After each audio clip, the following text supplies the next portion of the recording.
Go. With me on Skyview Sports Golf Podcast, or call it a Zoomcast, I guess what we're doing these days. I have Dave Harner. You are the Grand Poobah of the French Lick Resort. What is your actual title? Executive Director? Director of Golf Operations. Director of Golf Operations. So with that, Dave, I think you know I love the French Lake Resort. I don't ever have a problem from your hospitality to the facilities to everything you have down there. It's one of the finest resorts in the country, and recently you won an award as one of the best resorts in the United States. Tell us a little bit about that. Well, that one was with Golf Week, I believe, through USA Today, Yeah. and we wound up being in the top 10 in the United States. Pretty special for us. We've sort of gotten used to some recognition. We've been the number one golf course in Indiana, public golf course in Indiana for the last 15 years. Donald Ross has been the number two public golf course in Indiana for the last 15 years. So, we've sort of gotten used to those sort of things. And it's always great to be recognized by not only your peers, but your customers. And let's just face it, the customers why we're here. So. Yeah, and matter of fact, as you know, Skyview Sports, we're focused on golf, but French Lick has plenty to offer. Everything from the awesome amenities. You have spas there. It's like a spare no expense resort because you do everything. I mean, I go there. They got music playing on the porch. It takes me back to. It takes me back depending on what you got going on there. You have the gambling. There's a lot going on. Tell us a lot about what goes on. If somebody was to come in and they think they're going to play golf at the French Lick Resort, what are they going to do when they're not on the course? Uh, you know, it's a wide range of things. I mean, we started the stables back there with about 40 trail horses. We have sporting clays on that facility also.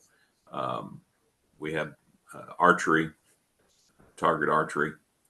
Um, we just added a new feature. We're doing chuck wagon cookouts where you get a hayride back to the stables pavilion, and we Oh do a my goodness, I love that.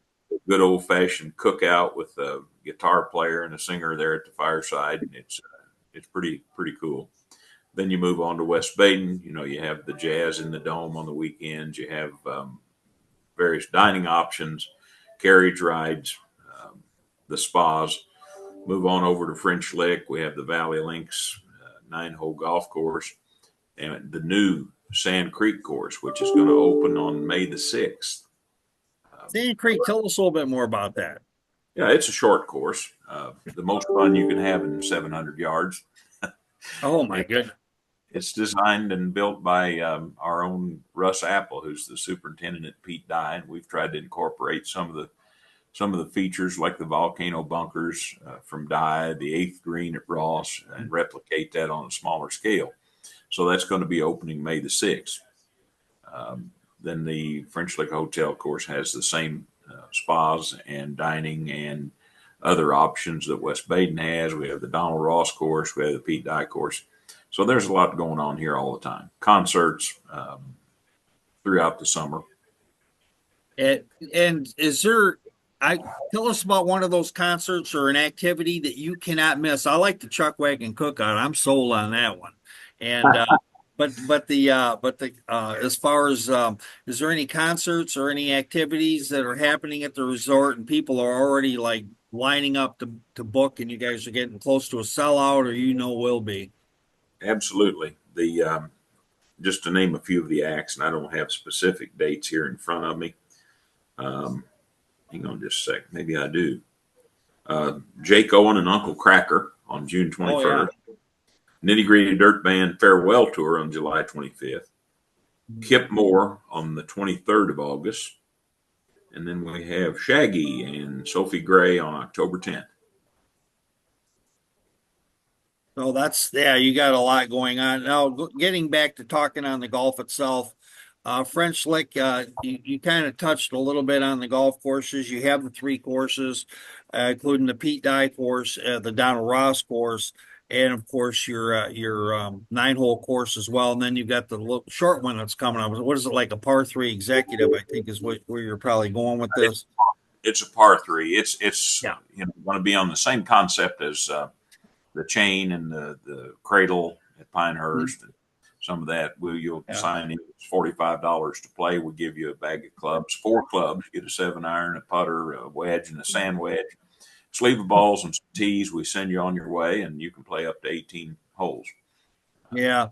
The Donna Ross course itself is a restored course that is just one of the toughest golf courses I've ever played. I'm playing Muirfield Village. I think it is next week for a media day. And the Donna Ross course, well, it will beat you up and take your lunch money if you do not bring your A game for sure. It is just a fantastic golf course. And I love playing. I love playing the Pete Dye course as well. But I thought I'd give props to the Donna Ross course. The Donald Ross course is probably one of the most underrated courses you'll play. It's the thing about the Ross course, it's going to take length.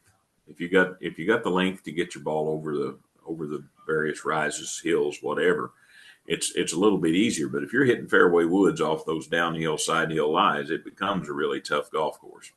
And the greens, they don't leave anything on the table. No, They're as tough as you'll play anywhere.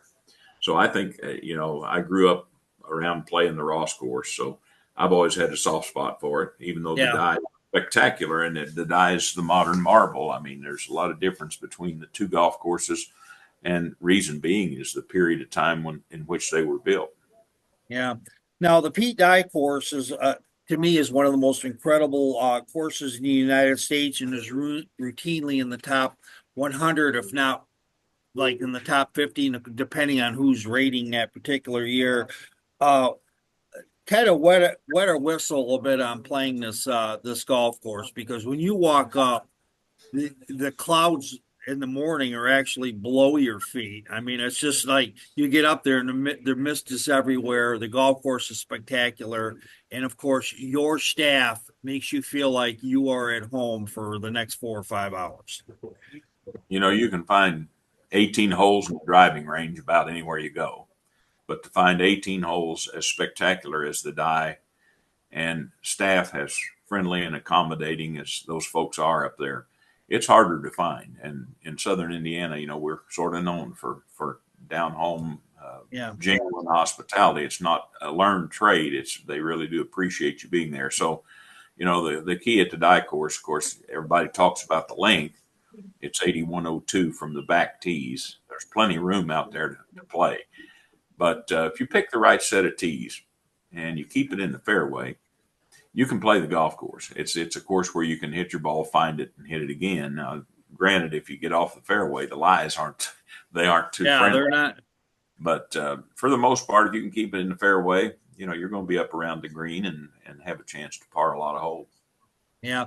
Now, you told me a story, I think the first time I visited the course, talking that when Pete Dye visited the course, he didn't see a golf course there. And I think you and a few other people kind of changed his mind. You remember that story? Yeah, very well. It's Pete came down and we walked the property, and you couldn't see straight up at that time because of the overgrowth and wooded areas. There was very little open ground on the property. Yeah. We got back to Pete's car, and he said, "I'll tell you," he said, "you're just not going to be able to build a golf course up there. It's too severe." So I called my boss that evening and said, bad news. Pete says, he can't build a golf course up there. And he said, well, he just called me. He's coming back tomorrow. So he came back the next day and we walked it again. And he had circled all the 36 highest points on those ridges. And each of those, he played a little connect the dots game on a napkin over here at a local restaurant and connected those high points. That was his whole concept, was that you put greens and tees on the highest points where you've got that unrestricted view in every direction. Take the trees off down to 700 feet above sea level, gives you 200 feet of clearance. So you can look out any direction and see over the trees and see 30, 40 miles. So we sat there and he said, well, here's your golf course. So I called my boss back and I said, well, just got through with Pete. He said, what did he say? He said he's going to build this golf course whether we want him to or not. So he said, what do you think? I said, I don't think we have a choice. Yeah. You also told me that Pete moved an immeasurable amount of dirt. I think he just what bulldozers and dump trucks were there to go ahead and to clear the land and to make it playable and make the incredible experience that we see today when we play this course. We think about 3 million yards of dirt got moved. Granted, some of it got moved 2 or 3 times because, as you know, Pete never is finished. He continues to tweak and work and move things around up until the day you open. And I Yeah. think if Pete were alive today, I think he'd be tweaking still. Yeah, he might come up and tinker around there just a little bit. And also, I think that he had a budget to work with that can make it happen. Obviously, this was the average golf course would not have got built, but a spectacular place like the Pete Dye course because of the budget, because of the brilliant mind that he has for building a golf course, and people at you and the owner and that just said we're going to get this done. So you put it all together, and everything came together. Fantastic. The whole thing started out, the golf course was going to be a supplement to the Donald Ross. The Donald Ross was going to be our lead course. And once this project got started and we saw how special it was going to be, uh, we always joke that Pete's the only guy that ever exceeded an unlimited budget. And with that, you've told me this once or twice. You said that French Lick will always host the biggest and the best tournaments it can land, and it has. It's done it. You've had LPGA events, PGA Champions Tour, the Big Ten. You've had everything come in at this particular golf course. So it looks like the resort is doing just that, and it's filling the vision of the people at the resort, including yourself. Exactly. I think that, the Corn Ferry Tour Championship, we hosted our first one in October. And as you know, 30 guys move on from there to the tour. Brian Campbell has already won on the PGA Tour this year. He qualified out of here. Mhm. Frank Cappan yesterday, one of the qualifiers. Um, I'm trying to think of the several that have already played well this year in tour events or won tour events have come right out of French Lick's Corn Ferry Tour Championship. So we'll host that again in October. Yeah, I'd hope to be able to cover that event this year. I know that uh, hotel space is limited, and so that's the big thing is coming on out there and covering that. And I think having a card ceremony for 30 players that move on to the PGA Tour, I don't think you can meet 30 happier people and all their families and the people at the resort and everyone that comes out to cheer these guys on. It's got to be spectacular. And they're being tested on one of the best golf courses in the U.S., probably close to that 8,100 yards. Well, not really. I think we played at about 73, but yesterday Braden Thornberry, who won here, uh, championship, was on a top 10 team yesterday in the Zurich Classic down in New Orleans. So he made his first PGA Tour cut and made a pretty good check yesterday, he and his partner. Yeah. And with that, now you are sponsoring future PGA Tour players or aspiring ones, guys like Adam Shank and Tyler Duncan. How is this partnership working out? Well, you know, you always hope to see them up there in the winner's circle or making the cut. They've had a little struggle here early on. We also have Joe Weiler on the Corn Ferry Tour, who's from That's right. Yeah. Bloomington, Indiana. So Joe's played pretty well. Tyler's had spells. Adam's sort of been off, but I think you'll see him come around this next little stretch here. Yeah. I talked to Brian May, the women's golf coach at Indiana University. He has two players that are going to be playing at the Lexington Regional that qualified. The team won the Big Ten for the eighth time last year. The tournament. And anyway, they have two that are going to move on. He said that he would absolutely love to come down. And I think that probably a phone call is going to happen one way or another because he said that his women's team, he's come down there with his assistant coach, and they said that their players need to be tested by the golf courses that you have. Yeah, we have Indiana down here, the men's and the women's teams occasionally to play. And they're always welcome. The only thing that's kind of tough right now is tee times are so busy. I just had a fella email me about a time in September, and we're sold out both courses all weekend from Friday to Sunday. So it's just a little tough to get on. All right. Well, with that, is there anything else that I haven't hit on for the French Lake Resort, Dave? Well, just that golf season's upon us, and don't wait to make the reservation because they're getting really scarce. I hope we can drive some people to that Sunday to Thursday stay because that's actually a great time to come. We're not as busy, not as crowded. So, if you're looking at a golf trip, look at Sunday to Thursday. Well, I'll tell you, whenever you come out to the French Lake Resort, your people will take care of them. They will definitely get the white glove treatment, and they'll definitely want to come back because if you come once, you're going to come more than once. That's for sure. And anyway, with that, Dave, thank you so much for being on the Skyview Sports Golf Podcast. We're definitely going to get this out there. We're going to put some B-roll out there, and we're definitely going to, use some of the drone that I used several years ago to kind of cover some of what we talked about here, and hopefully, we can even update that. Um, at some point with that. Yeah, that would be absolutely fantastic. Well, with this, thanks a lot, Dave Harner, for giving up 10, 15 minutes of your time.